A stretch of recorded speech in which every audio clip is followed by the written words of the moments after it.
Porque lá no futuro, quando tudo der errado, ele vai olhar para trás e dizer assim: não. Não é mais o Deus dos meus pais. Não. É o meu Deus.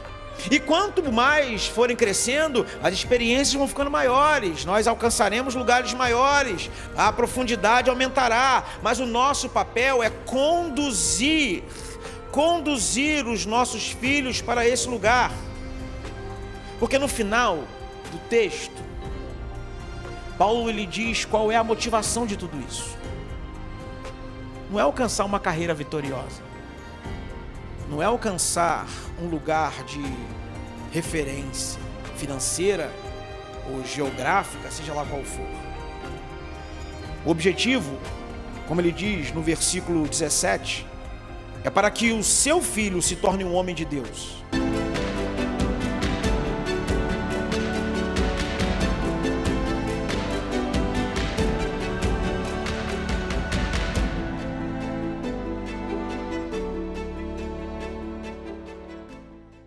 Caramba, o som tá legal aqui em cima. Tomei até um susto. Uma alegria poder estar nesse tempo, é um privilégio. Dizem os bons pregadores que não é de bom tom você falar como você está emocionalmente no púlpito, né? Mas estávamos ali, eu e o Rogério conversando, né? Rogério, né? Está ali, meu pai, hoje. Estamos vestidos iguais hoje. Irmão mais velho. E estávamos ali conversando, falando sobre essa emoção que nos toma quando nós estamos diante da responsabilidade de trazer a palavra do Senhor. É comum a todos nós que aqui subimos estarmos nessa condição, nesse nível é uma ansiedade, é um misto, né, de emoção, mas temos certeza que o Senhor há de nos conduzir, como Ele tem feito, mas é, além de tudo, um privilégio poder estar aqui, trazendo aos irmãos essa palavra.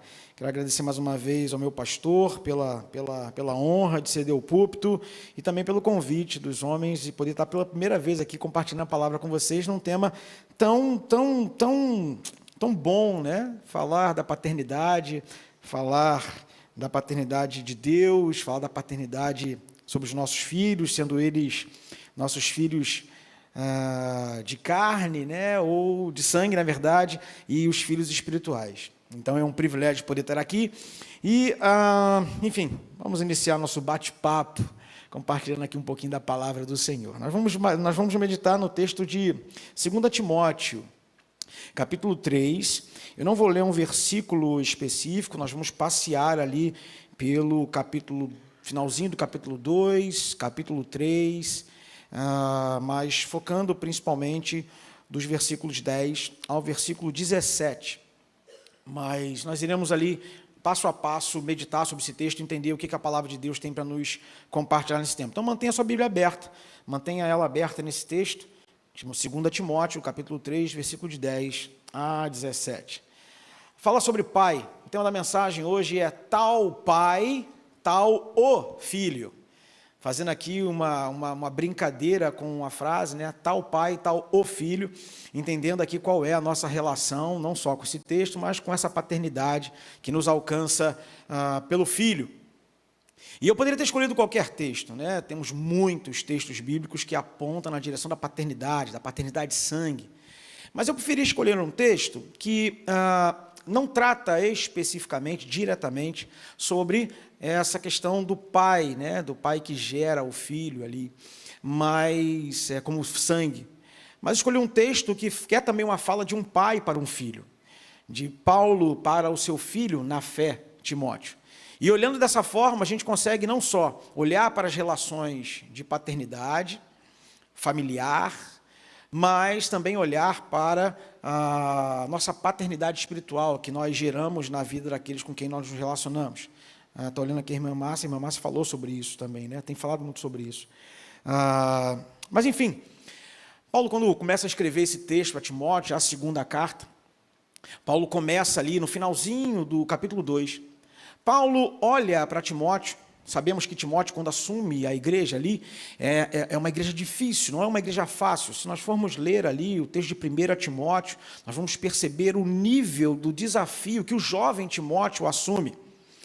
E Paulo, já na segunda carta, também diante de um desafio muito grande, começa a apresentar a Timóteo, fazendo aqui uma leitura, um panorama sobre a realidade de Timóteo, da sociedade onde Timóteo está envolvido.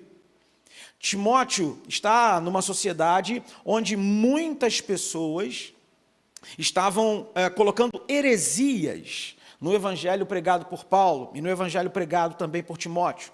Muitas heresias. E Paulo começa dizendo, falando sobre as falsas doutrinas e os falsos crentes. E ele, num dos textos ali no finalzinho do capítulo 2, ele fala: evite contendas e palavras que para nada aproveitam, exceto para a subversão dos ouvintes.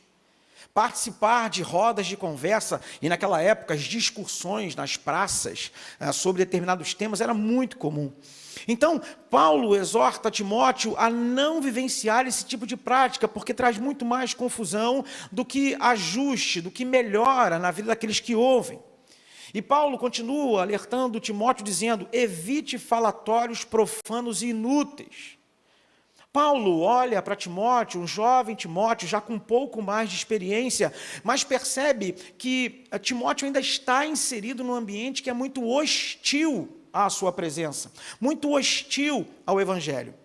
Na reunião de terça-feira, nosso pastor estávamos conversando, e aí ele citou essa questão de o Evangelho, né, das heresias que entram dentro da igreja.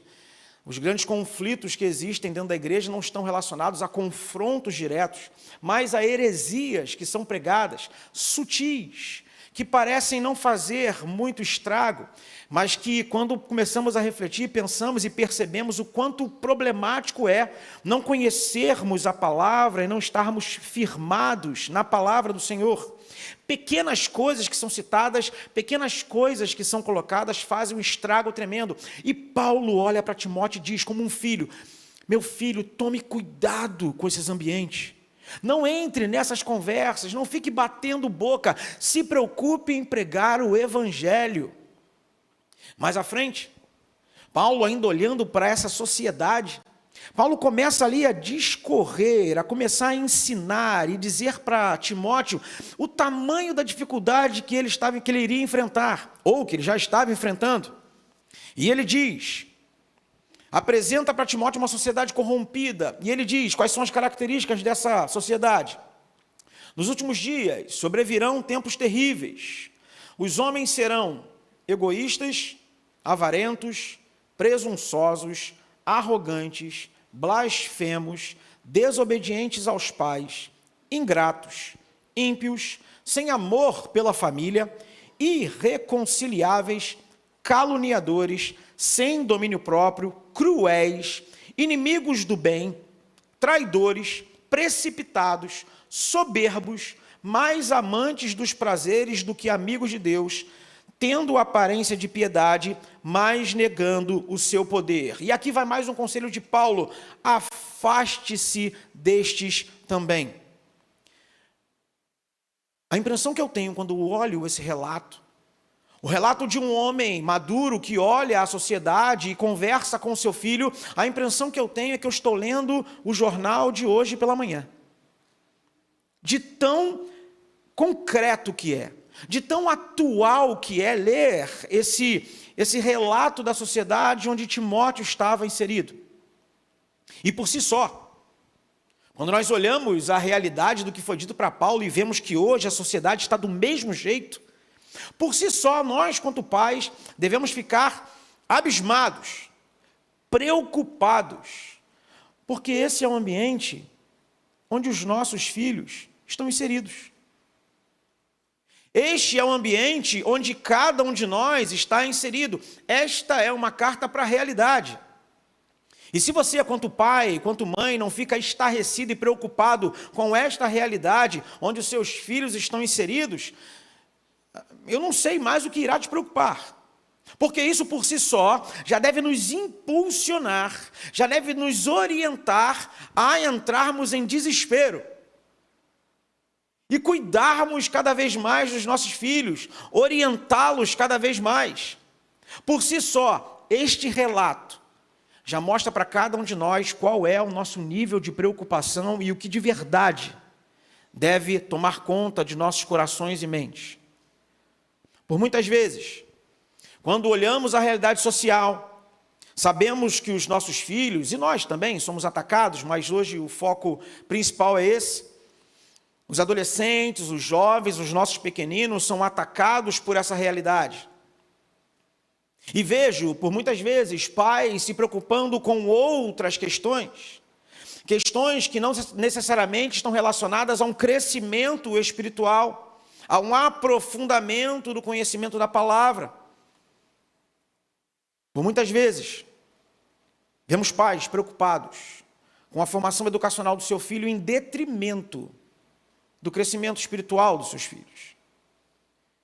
E é preciso que nós estejamos alertas, porque nada do que você conquistar, nada do que o seu filho conquistar, nada do que o seu filho alcançar, de todas as coisas que ele pode vir a construir na vida, absolutamente nada irá livrá-lo desta realidade social que encontrava o tempo de Timóteo e que hoje nos acompanha.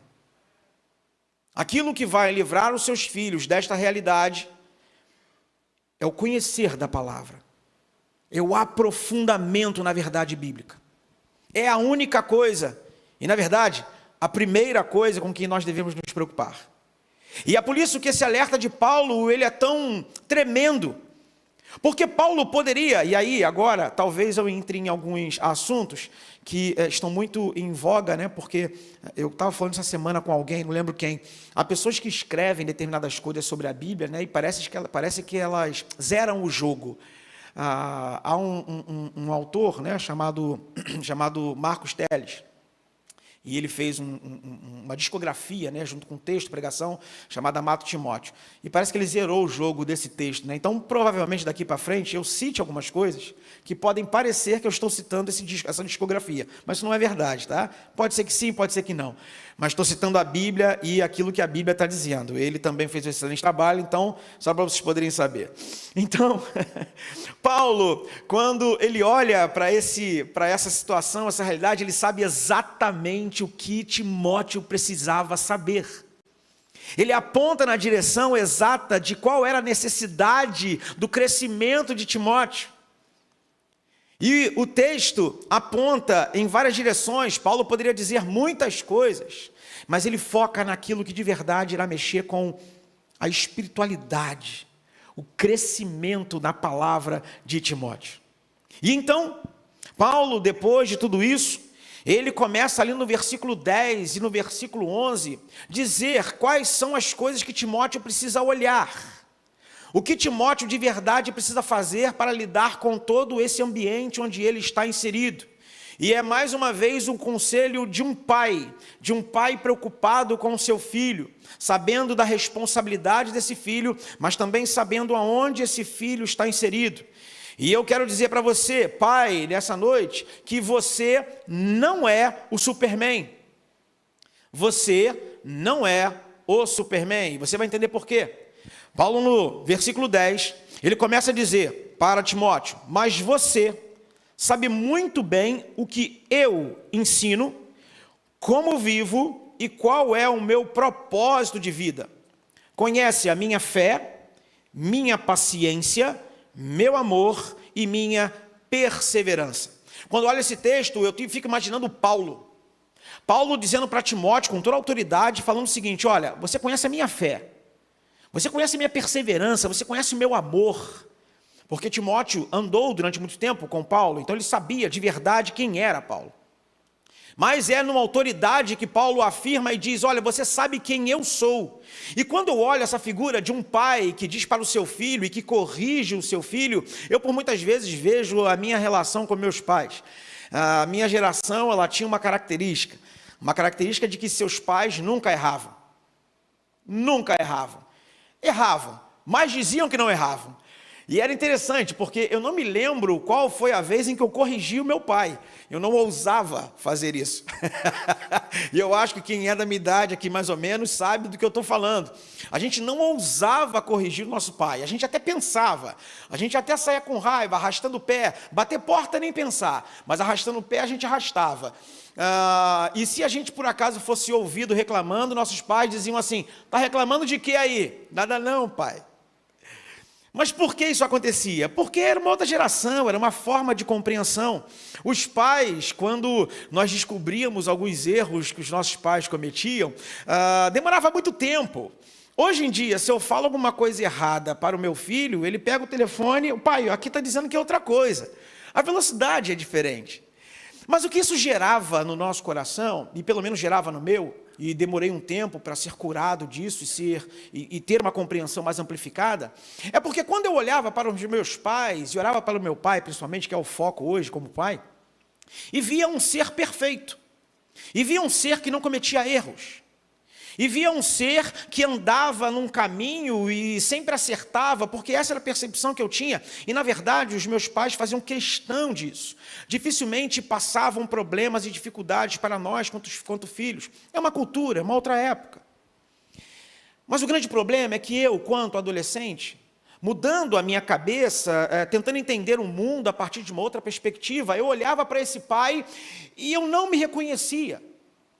Meu pai se tornava um Superman, um homem inalcançável. Eu não me recordo das vezes em que vi meu pai chorar na minha adolescência. E eu acreditava que meu pai não chorava, porque homem não chora. E eu sigo isso à risca. Aprendi com o meu pastor. Homens não choram. E eu olhava para o meu pai e realmente nunca tinha visto meu pai chorar. Meu pai era um Superman, meu pai era um ser inalcançável. Só que quando eu me olhava, eu não me via assim. Eu via um menino crescendo, olhando a realidade, cheio de fragilidade, cheio de dúvida, cheio de questionamento, e meu pai era um alvo inalcançável. E era por esse motivo que eu abria meu coração para os meus amigos e não abria para os meus pais. Era por esse motivo que os meus amigos sabiam dos meus segredos e meus pais não sabiam. Porque se eu contasse meus segredos para os meus pais, o que esse ser perfeito diria? Como é que eu seria olhado por eles? E é por isso que, por vezes, ainda hoje, querendo ser perfeitos, nós acabamos afastando os nossos filhos de uma relação mais próxima, porque eles precisam olhar e eles precisam de referência. Eles precisam olhar para a gente e saber que você tem suas dificuldades. Nem todas passaremos para os nossos filhos porque não nos cabem saber. Mas algumas, é necessário que eles entendam que nós somos de carne e osso. E que eles olhem para a gente e digam, ok, eu tenho no meu pai uma figura que eu posso confiar, porque ele também tem suas dificuldades. Eu gosto muito quando o pastor chega aqui em cima e conta as derrotas dele. Essa semana mesmo, na reunião, ele contou algumas. Ele contou algumas, mas isso é muito saudável, principalmente para os filhos. Sabe por quê? O filho, quando te olha, ele não te olha como um ser inalcançável. A referência continua sendo você. E é interessante que Paulo, apesar de dizer todas as suas qualidades, todas as suas potencialidades, coisas que Timóteo sabia que ele tinha, e Paulo enaltece esse momento, ele continua no versículo 11 dizendo, sabe quanta perseguição, quanto sofrimento suportei, e o que me aconteceu em Antioquia, Icônio e Listra. Paulo, quando olha para Timóteo e diz todos os seus benefícios, ele finaliza dizendo, mas você sabe que eu também tive uma porção de perseguição lá atrás. E aí Timóteo se olha e fala assim, eu tenho um pai que está cuidando de mim e que não esconde que fragilidades existem. Porque nós sabemos, nós não somos Superman. Nós não somos superpoderosos. Nós sofremos, nós sentimos dor. Nós nos entristecemos, nós temos as nossas fragilidades. E eu desejo que o meu filho continue olhando para mim e reconhecendo em mim alguém que, apesar das fragilidades, apesar das fraquezas que nós temos, nós nos tornamos mais do que vencedores em Cristo Jesus. Muitos jovens e adolescentes têm sofrido com depressão porque as referências estão sendo destruídas. Mas por muitas vezes nós desejamos ser alvos inalcançáveis até para os nossos filhos, e eles não têm para onde olhar, e ficam perdidos. A vida impõe as dificuldades que nós aprendemos a viver, que nós aprendemos a ultrapassar, algumas nem tanto. Mas Paulo nos ensina nessa noite de que nós não somos Superman, de que em Cristo nós podemos vencer as nossas batalhas, e é aí que ele consegue, e é aí que ele vai vencendo, e Paulo vai discorrendo sobre isso e vai dizendo: mantenha-se firme, porque aqueles que querem seguir a Cristo vão passar por perseguições. Aqueles que desejam viver uma vida íntegra vão passar por dificuldades. Você, meu filho, que está passando por momentos aterrorizantes, momentos de perseguição, momentos de acusação, momentos em que você sofre uma pressão para ser como o mundo é.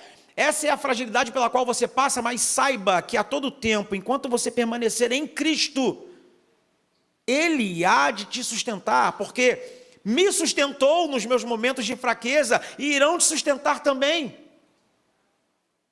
Precisamos entender que quando nós achamos que somos fortes, ou se somos fortes, não é porque nós somos supermans, e sim porque Cristo nos sustentou.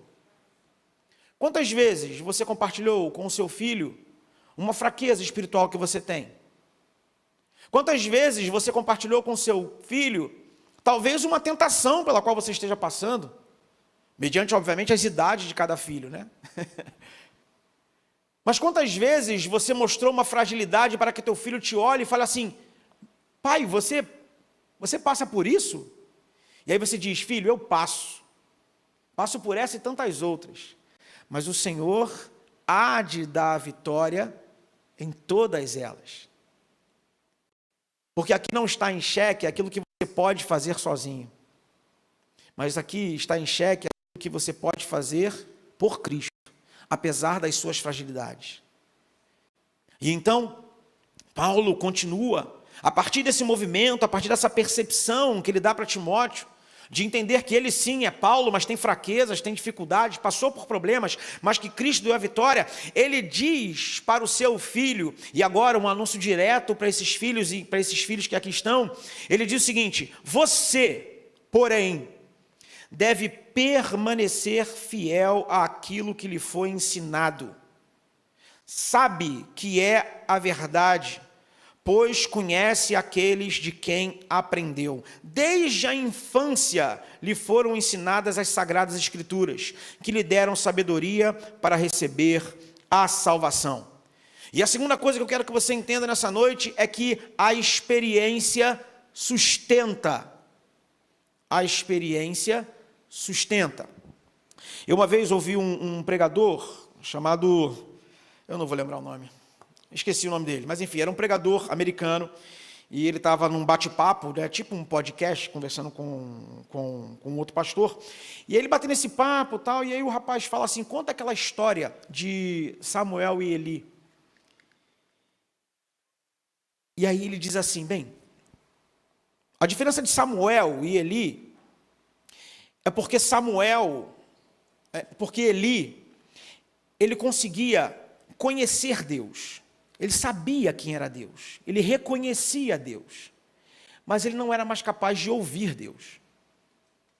E Samuel, ele não conhecia a Deus, tanto é que quando Deus fala com ele, ele pensa que é quem? Pensa que é Eli. Samuel não conhecia Deus, mas ele ouvia Deus. E quem dá o significado para aquilo que Samuel estava ouvindo é o próprio Eli. E olha só que interessante. A partir desse movimento, Samuel começa a ter um relacionamento com Deus que não é mais o Deus de Eli, mas é o Deus de Samuel, porque ele conhecia, porque ele tinha uma experiência. E aí Paulo aqui, ele usa 3 palavras que são fundamentais nesse momento. Ele diz: permaneça. Timóteo, permaneça. E aqui o verbo no grego ele é interessante porque não é só um permanecer, como eu estou aqui, permanecer neste lado do púlpito, não. É permanecer num nível de aprofundamento. Você não só permanece, mas você permanece, você se aprofunda, você se envolve, você passa a agir como. Então Paulo está dizendo, Timóteo, apesar de todas as dificuldades pelas quais você venha passar, apesar de todos os problemas pelos quais você possa enfrentar, permaneça.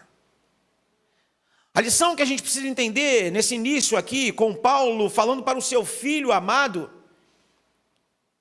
é que problemas acontecerão. Nós estamos inseridos em uma sociedade problemática, dificultosa, para todo mundo. Mas o recado de Paulo é, permaneça. O que tem levado você a não permanecer na presença do Senhor? Porque a palavra permaneça aqui é um permanecer de aprofundamento. É como se nós pudéssemos usar aqui um verbete, mergulhar de cabeça. Porque se não for desta forma, você não irá permanecer como precisa permanecer na presença do Senhor para lidar com todas as dificuldades que a vida te impõe. Paulo está olhando para o seu filho e está vendo a realidade dele. Paulo está vendo o sofrimento. Então, quando você, filho, é aconselhado por um pai, não pense que o seu pai não conhece a sua realidade. Não pense que os seus pais estão falando coisas que eles talvez nunca tenham vivido. Talvez nunca tenham vivido. Mas com certeza a experiência que Deus deu faz com que eles olhem para além. Mas o recado que você precisa entender é, filho, permaneça, apesar das dificuldades, apesar dos problemas, mantenha-se firme, mergulhe de cabeça naquilo que o Senhor tem reservado para você. Paulo continua, e ele continua dizendo o seguinte, permaneça naquilo que você aprendeu. Eu não sei se você já fez esse questionamento, de perguntar-se, por que você nasceu numa família cristã? Ou de se perguntar, por que eu estou neste lugar, numa igreja? Por que Jesus me alcançou? Obviamente a resposta é muito clara. Jesus te alcançou porque Ele te ama, ponto. Mas não fica por aí. Porque como nós sabemos, Cristo não é apenas nosso Salvador. Ele é nosso Senhor, nosso dono. Então há um propósito para a sua salvação. E talvez você nunca tenha se perguntado por que eu nasci numa família cristã, ou por que eu estou nesse lugar, inserido nesse lugar. Bem, nesse lugar e na família onde você está, Deus está te dando a oportunidade de aprender, de ser ensinado, de conseguir entender ou reconhecer quem é esse Deus, a quem os seus pais servem e a quem os seus pais têm te instruído a conhecer. Então, para você é um privilégio. É um privilégio estar onde está, é um privilégio fazer parte desta grande família, é uma família para pertencer, como nós dizemos. Conviver, desculpa, pertencer a outra igreja. Ato falho. Para conviver. Deus te colocou nesse lugar para crescer, para ter entendimento, para saber quem você é em Cristo Jesus. Amém? Por isso? Entendemos tudo isso? Amém. Você tem aprendido? Aquilo que tem sido ensinado, você tem aprendido e feito um movimento que é para a sua vida, para permanecer? Ou será que você faz desse ambiente um ambiente de diversão, de curtição, de bate-papo, de amizade? Paulo, quando fala para Timóteo, ele está olhando para o passado de Timóteo. Ele está olhando para a família de Timóteo. Tanto é que no finalzinho desse versículo 11 ele diz assim, porque você sabe de quem você aprendeu. Ele está olhando para a mãe, está olhando para a avó, está olhando para a própria vida de Paulo, que caminhou com Timóteo. E ele está olhando para a cultura judaica que, desde muito cedo, dizem, alguns ditados judaicos dizem que o aprendizado da lei vinha no leite da mãe. De tão nova que a criança começava a aprender sobre a lei, aprender. Então Paulo, quando fala para Timóteo, ele está olhando assim, olha de onde você veio, olha quem te ensinou, olha o que você aprendeu. E aqui tem um outro recado para nós, quanto pais. Será que os nossos filhos têm de verdade aprendido o que precisam aprender? Será que a referência, quando os nossos filhos nos olham, é a referência daqueles que têm ensinado o que precisa ser ensinado? Será que os nossos filhos, quando nos olham, eles estão enxergando a representação do Cristo? Porque é isso que nós estamos aprendendo nessa noite. O seu filho vai olhar, os seus parentes vão olhar, os seus amigos vão te olhar, os seus irmãos em Cristo vão te olhar. E o desafio é se perguntar se ao te olharem, você estará fazendo a representação de Cristo no lugar onde Deus tem te colocado. E Paulo está dizendo para o seu filho, amado Timóteo, filho, você aprendeu, você ouviu, você sabe o que você tem feito com aquilo que você tem ouvido, o que você tem feito com aquilo que você tem aprendido. É algo que entra por um ouvido e sai pelo outro, ou é algo que você tem guardado no seu coração para não pecar contra o Senhor, porque a oportunidade está aí. Paulo, ele diz, você aprendeu, e eu digo para você nessa noite, você tem aprendido, isso é um fato. A palavra é pregada, a palavra é ensinada, a palavra é cantada deste lugar. Os encontros procuram apontar na direção daquilo que é o desejo de Cristo para a sua vida, e a pergunta volta, você tem aprendido? Porque o que Paulo diz depois é muito grande. Porque Paulo afirma que Timóteo, além de ter ouvido e aprendido, ele creu. E nós só cremos naquilo que nós experimentamos. Você, pai, você, mãe, que reconhece a Deus, que tem uma experiência com Deus, não permita que seus filhos vivam apenas da sua experiência com Deus. Não permita que seus filhos vivam de histórias que você experimentou. Não permitam que eles se limitem à sua história com Cristo. Por muitas vezes, falamos de Deus à mesa, citamos as bênçãos que Deus promove em nossas vidas, mas não permitimos que os nossos filhos reconheçam Deus na vida deles, na experiência deles, por menores que sejam. O Noah é engraçado, né? Na simplicidade de uma criança, ainda bem que ele deve estar nos assistindo pela internet, quando eu chegar em casa ele vai falar assim, pai, você me falou de mim de novo no culto? Eu procuro tomar muito cuidado, né? Muito cuidado. Mas o Noah, nós ficamos sabendo da notícia de um parente, de uma pessoa próxima que estava próxima assim a falecer, né? E aí nós nos reunimos ali como família e oramos, né? E uma semana depois, o parente dessa pessoa faleceu. E aí a gente triste, né? Nós oramos, Deus sustentou durante um tempo e depois soubemos da notícia. E aí o Noah, na hora do almoço lá, ele falou assim, eu orei para Deus sustentar a vida da pessoa por mais uma semana. Aí a gente olhou assim, né? Achou estranho, né? Mas por que, filho, uma semana? Não, porque a pessoa ia chegar de viagem, né? Para poder receber e ver a pessoa viva ainda, né? Aí o Davi brincou, mas Noah, por que você não orou por mais tempo? Ele, não, Deus colocou no meu coração para orar por mais uma semana. Pai, isso é uma experiência com Deus? Aí eu travei, né? Eu falei, o que eu falo? Eu falo, não, filho, é uma experiência com Deus. Você orou por uma semana? Aí ele falou, foi, pai, pedi mais uma semana para dar tempo da pessoa chegar. Eu falei, filho, então é uma experiência com Deus. Foi o que Deus colocou no seu coração.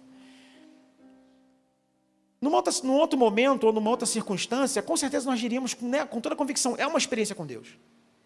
E naquele momento eu me vi numa situação, falei, eu confirmo ou não é? Porque eu fiquei na dúvida, né? Poxa, a pessoa faleceu, ele orou por uma semana. Mas naquele momento, o meu filho, ele teve uma experiência com Deus. Uma experiência que era só dele, nós não sabíamos.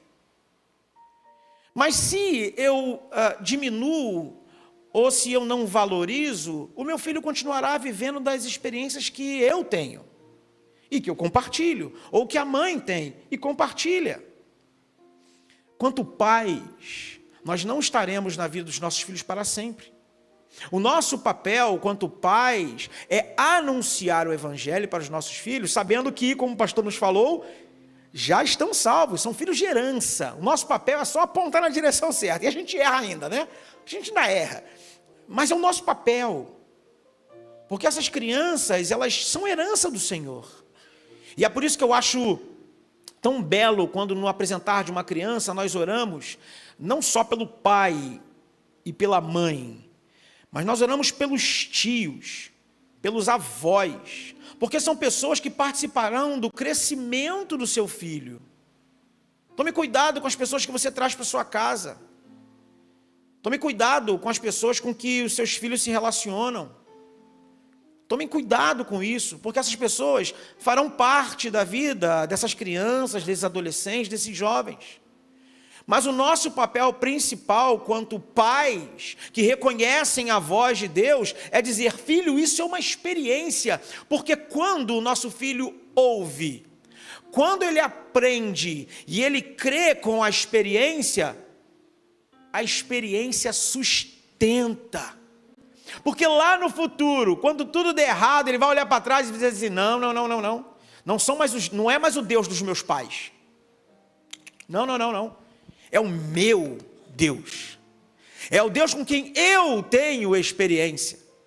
E quanto mais forem crescendo, as experiências vão ficando maiores, nós alcançaremos lugares maiores, a profundidade aumentará, mas o nosso papel é conduzir os nossos filhos para esse lugar. Porque no final do texto, Paulo ele diz qual é a motivação de tudo isso. Não é alcançar uma carreira vitoriosa, não é alcançar um lugar de referência financeira ou geográfica, seja lá qual for. O objetivo, como ele diz no versículo 17, é para que o seu filho se torne um homem de Deus, que seja perfeito e perfeitamente habilitado para toda obra. Pais, nosso papel é nobre. Às vezes, pode ser que você ainda não tenha se tornado pai. Mas se você tem alguém com quem você se relaciona e você acompanha, você é responsável espiritualmente também por essa vida. O nosso papel é para que os nossos filhos, sendo eles de sangue ou filhos espirituais, cresçam à estatura de varão perfeita que é Cristo Jesus. Para que eles não sejam jogados de um lado para o outro para um vento de doutrina e por enganos de homens que enganam fraudulosamente. O nosso papel é puxar a corda do arco, colocar a flecha e soltar, apontando na direção certa, crendo que se você ensina algo que é denso, algo que é de uma experiência com Deus, se o seu filho ouve, ele irá crer, ele irá reconhecer Deus na sua vida, e ele se tornará um homem perfeito e perfeitamente preparado para a obra de Deus na vida dele. Tal pai, tal filho que nos comissionou com essa missão. E que o Senhor nos abençoe poderosamente nessa noite. Deixa eu orar com você e deixa eu falar com Deus e agradecer a Ele por esse tempo e pelo privilégio de estar aqui mais uma vez com vocês.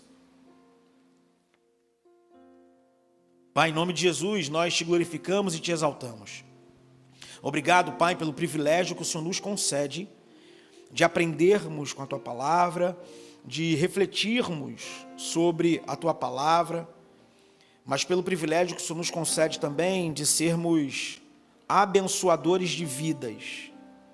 O privilégio que o Senhor nos concede pelo ministério da reconciliação em Cristo Jesus. Pai, nós não queremos ser perfeitos aos olhos humanos, nós queremos tocar o Teu coração e agradar ao Senhor. A nossa perfeição visa uma vida de santificação que agrade ao Senhor. E nessa caminhada, Pai, o Senhor nos deu filhos, Pessoas a quem o Senhor tem colocado nas nossas vidas para nos orientar também por vezes, para revelar em nós fraquezas que nós temos. E Pai, nós somos gratos por isso, porque isso também é uma demonstração de amor que o Senhor nos dá e de cuidado que o Senhor nos dá. Então, Pai, nos dá a sabedoria da gente entender quais são os teus propósitos. Nos dá a sabedoria, Senhor Deus, para que a gente possa fazer as melhores escolhas, não escolhas que vão levar os nossos filhos a um sucesso, como a sociedade entende que é um sucesso, mas que o Senhor nos dê a capacidade de conduzirmos os nossos filhos para lidar com os problemas que a sociedade apresenta. Tempos difíceis, homens maus, como a tua palavra afirma, e nenhum dinheiro no mundo irá nos livrar disso, nenhum sucesso do mundo irá nos livrar disso. Mas quando nós estamos firmados na tua palavra, quando os nossos filhos estão firmados na palavra, quando eles têm experiência contigo, Pai, eles vencerão não só essas, mas tantas outras dificuldades que o mundo impuser, porque nós seremos assim mais do que vencedores em Cristo Jesus. Pai, nós estamos aqui como família reunida, para aqueles que não geraram, para aqueles que não tiveram essa oportunidade, que eles também se sintam responsáveis, Pai, por aqueles que aqui estão, ou por aqueles que o Senhor tem colocado na vida deles. Que eles sejam pais e mães na fé, como Timóteo foi um filho na fé de Paulo. Abençoa, Senhor Deus, esse tempo, cuida de nós e continue gerando em nossos corações esse desejo de abençoar vidas cada vez mais. Em nome e por amor de Jesus nós oramos. Amém.